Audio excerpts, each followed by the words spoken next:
Hello my dear student and friends, this is video related about pharmacology and toxicology subject in that practical number 11. So it is useful for the pharmacy second year students. So now here we are discuss about that. Title is that to interpret from the graph by observing the effect of acetylcholine on ileum of guinea pig by using the CD of MSBT. Now we will observe the video or CD based demonstration. Students, this is practical number 11 to study the effect of acetylcholine on guinea pig ileum. जहाँ ileum जो part है guinea pig का जो भी animal है, सो ileum is the part of small intestine, तो उस पर हमें acetylcholine की क्या एक्टिविटी होती है वो हमें देखना है, इफेक्ट क्या होता है वो देखना है, ऑब्जर्व करना है, right.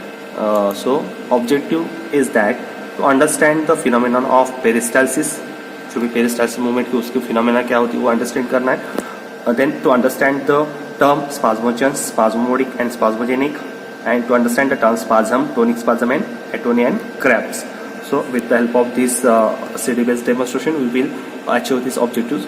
So requirement is guinea pig animal जो है, physiological solution, thyroid solution, then drug is that acetylcholine at 1 milligram per ml, then instrument sharing tone, recruiting drum, student organ path, aeration tube, aerator, frontal writing lever, stand, clamps and plasticine wax.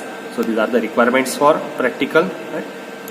Now we will see or discuss the theory behind experiment.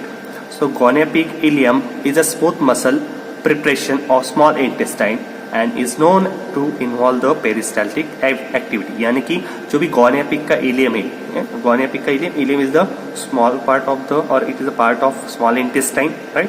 और वो smooth muscle हो, as a smooth muscle act होता है, right? Small intestine में, तो it involved in the peristaltic activity. जो peristaltic activity है यानी कि जो भी rhythmic movement है small intestine की, तो वो control करता है, right? Smooth muscle like ileum. So यहाँ पे वो पार्ट लिया गया है for the experiment purpose. So what is peristalsis? Stalsis meaning constriction, stalsis means constriction.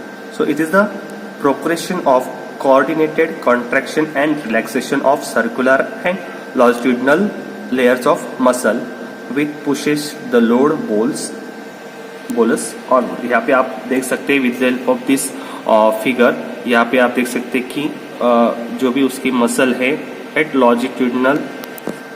longitudinal, right, and circular.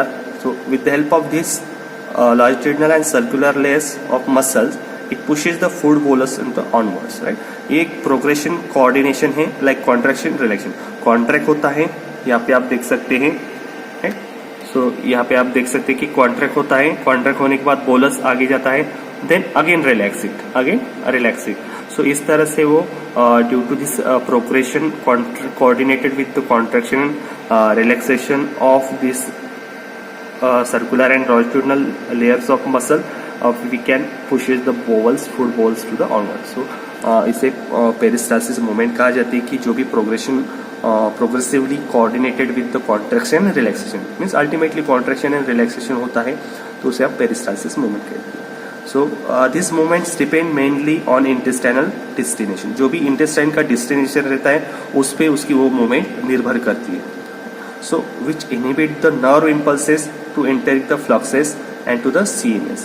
सो जो भी CNS है, ऑब्वियसली जो भी हमारी मूवमेंट है या शरीर की कौन सी भी ऐसी हलचल है, मूवमेंट है, तो control by the central nervous system, right. जो भी नर्वस सिस्टम वहाँ से ही कंट्रोल होता है. सो ये भी मूवमेंट जो start with the nerve impulses, जैसे नर्व इम्पल्सेस कैरी होते हैं वैसे वो मूवमेंट स्टार्ट होती है, right. So enteric reflexes and returning parasympathetic impulses, parasympathetic जो एटोनोमिक नर्वस सिस्टम की ब्रांच है उससे वो इम्पल्सेस कंट्रोल किए जाते हैं, right. CNS increase the mortality with the help of parasympathetic impulses. So sympathetic reflexes however decrease the intestinal mortality. आप यहाँ पे देख सकते हैं पैरासिम्पैथेटिक इम्पल्सेस जो है तो इंक्रीज करते हैं मोर्टेलिटी, राइट, स्मॉल इंटेस्टाइन की. और सिंपैथेटिक जो है, सिंपैथेटिक नर्व एंडिंग जो है, सिंपैथेटिक ड्रग जो है वो डिक्रीज करती है intestinal mortality. So that is the basic difference between parasympathetic and sympathetic impulses. So parasympathomimetic like acetylcholine, यहाँ पे अभी जो एसिटोकोलिन है तो वो मोर्टेलिटी इंक्रीज करता है. कैसे? तो it acts on the muscarinic action, increase the peristaltic activity, right. जो भी मस्कैर्निक एक्शन वो शो करता है, आप देख सकते हैं कि मस्कैर्निक रिसेप्टर जो भी प्रेजेंट है स्मूथ मसल पे, सो स्मूथ मसल पे, तो उसकी वो पेरिस्टाल्सिक एक्टिविटी इंक्रीज करता है because it is a parasympathetic drugs, right. So acetylcholine increase the activity of peristaltic activity of this term, जो भी इंटेस्टाइन है उसकी, right. Guinea pig ileum shows the normal perpendicular moment, right. जो भी गोनेपिक है वो नॉर्मल परपेंडिकुलर मोमेंट दिखाता है। After that it modified by the acetylcholine, acetylcholine देने के बाद उसकी जो भी मोमेंट है वो इंक्रीज हो जाती है, right. So acetylcholine increase the moment, यानी पेरिस्टाल्सिक मोमेंट इंक्रीज करता है गोनेपिक की इलियम की। Now with the help of this video we will observe the which part of guinea pig is observe. So यहाँ पे आपको इलियम दिख रहा है। So with the help of syringe injection जो है उससे पानी से वो क्लीन करके लेना है ileum part. So it is the small part of small intestine, right. Ileum जो है it is a part of small intestine. So आप देख सकते हैं कि वो कैसे क्लीन कर रहे हैं with the help of water.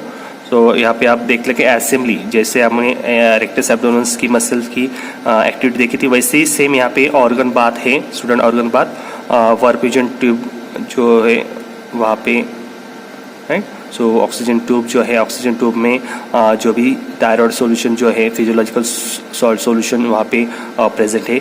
आप देख सकते हैं वहाँ पे ऑक्सीजन ट्यूब है एरेटर प्रोवाइड करने के लिए, एरेशन प्रोवाइड करने के लिए। Now frontal writing lever, again same assembly as per the previous demonstration, previous practical demonstration.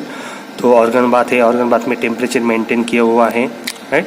सो जो भी उसका इंटरनल एनवायरनमेंट हो उस हिसाब से, तो आप देख सकते हैं यहाँ पे एक्टिविटी कैसे रिकॉर्ड की जाती है with the help of sharing rotating drum. Now here is addition of the acetylcholine, right. यहाँ पे एसिटिलकोलिन इंसर्ट किया है, एडमिनिस्ट्रेट किया है। So before that we are taking the normal graph, right. Normal graph लिया था हमने, जो भी मूवमेंट हो रही थी स्मॉल इंटेस्टाइन की, जो भी इलियम की। तो after that you will show here the frontal writing lever. यहाँ पे आपका रिकॉर्ड जो है मेजर कर रहा है। आप देख सकते हैं कि पेरिस्टाल्सिक मूवमेंट इंक्रीज हो चुकी है। तो with the help of this graph it's clear cut, acetylcholine increase the peristaltic movement of intestine, right. Ileum की जो भी है, गोनेपिक की इलियम की, क्योंकि जो भी गोनेपिक है उसकी जो परपेंडिकुलर मूवमेंट रहती है, एक ऐसे कांस्टेंट जो मूवमेंट है वो रहती है, राइट। अगर उसे एसिटिलकोलिन दिया जाए तो acetylcholine increase the movement, peristaltic movement of ileum, right. Guinea pig के इलियम की वो पेरिस्टाल्सिक मूवमेंट इंक्रीज कर देता है। Now here you observe that 0.4, 0.3, right. So जैसे जैसे कॉन्सेंट्रेशन इंक्रीज किया जाता है वैसे वैसे उसकी पेरिस्टाल्सिक मूवमेंट जो है इंक्रीज हो जाती है, right. So this drug acts as a spasmogenic, जो भी पेरिस्टाल्सिक मूवमेंट इंक्रीज करते हैं उसको स्पाज्मोजेनिक ड्रग क्या कहा जाता है। Now you observe here the peak of this effect of that drug. So यहाँ पे देख सकते हैं 1 ml acetylcholine, 2 ml acetylcholine, then 3 ml and 4 ml। So जैसे जैसे प्रोग्रेसिवली उसका वो ग्राफ बढ़ता जा रहा है, पीक जो है बढ़ता जा रहा है, क्योंकि पेरिस्टाल्सिस मूवमेंट इंक्रीज होती है as per the increasing the concentration of acetylcholine. So with increasing dose of acetylcholine, contraction of ileum also increases, and hence we can say that cholinergic shows the spasmogenic action. Now we are discuss about the observation table. यहाँ पे देख सकते हैं कि dose of acetylcholine 1 ml, 2 ml, 3 ml, 4 ml. Now response is height of contraction in mm. जो भी height है contraction की हम measure करते हैं mm में, मिलीमीटर में, 11, 13, 19, 22 respectively for the dose. So यहाँ पे हम देख सकते हैं कि जैसे अभी हमें यहाँ 1 ml पे रिस्पॉन्स देखा, यहाँ पे पिक्स जो भी है रिस्पॉन्स जो हाइट कॉन्सेंट्रेशन कॉन्ट्रैक्शन की वो 11 mm थी, राइट। देन 2 ml कॉन्सेंट्रेशन बढ़ गया 13 mm हो गई, then 0.3 ml 19 mm, then 0.4 ml दे तो 22 mm इन साइज। सो यहाँ पे आप देख सकते हैं कि जो भी डोज दिया जाता है तो उसकी जो पीक साइज है वो इंक्रीज होती है, and we are counted in mm, right. वो जो भी मेजर की जाती है counted in mm। So with the help of this observation table we can say that acetylcholine increase the activity of peristaltic activity of gonepic ileum. So Smooth muscle of intestine exhibit the rhythmic intrinsic activity regulated by the central and autonomic reflexes. And cholinergics are spasmodic, यानी कि cholinergic जो है यानी कि acetylcholine spasmogenic act होता है. So solve the questions in manual. So keep it and strictly watch this video and solve the problems. Thank you one and all. So my dear friends and students, just we discuss about the practical number 11.